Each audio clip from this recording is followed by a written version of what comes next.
నాకెట్లా తెలుస్తుంది సస్పెన్షన్ గురించి? నాకైతే రేవంత్ రెడ్డికి ఉన్నట్టు ఆడ దూతలు లేరు.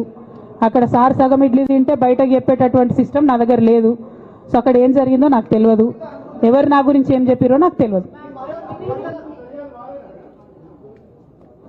Ma'am, it is but natural. అమ్మతోని మాట్లాడకుండా ఎవరైనా ఉంటారా? First of all.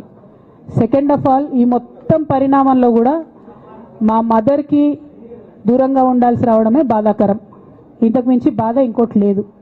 Political positions వస్తాయి పోతాయి, ఇవి వేస్ట్. ఇవి అమ్మలేని లోటు ఎవరు కూడా తీర్చలేరు. ఆ ఒక్క బాధ తప్ప ఇంకేం లేదు. ఇది మాత్రం నా ఇంటిగ్రిటీ నిరూపించుకోవడం కోసం నేను రాజీనామాలు చేస్తున్నా. నాకు పార్టీ వల్లనే ఎమ్మెల్సీ వచ్చింది, దానికి రాజీనామా చేస్తున్నా. నేను పార్టీకి నష్టం చేసినాను అని చెప్పి పార్టీ నాయకులు మా నాన్నగారు భావిస్తున్నారు కాబట్టి పార్టీ కూడా రిజైన్ చేస్తున్నా. కాలం నిర్ణయిస్తుందండి. షర్మిలతో పోలుస్తున్నారా, కేసీఆర్తో పోలుస్తున్నారా, కాలం నిర్ణయిస్తుంది. తొందర ఏం లేదు. నన్నేదో అవమానం చేయాలి, నన్నేదో అనాలి అని ఎవరు పడితే వాళ్ళు మాట్లాడే అడ్డమైన మాటలకు సమాధానం చెప్పాల్సిన అవసరం కూడా లేదు.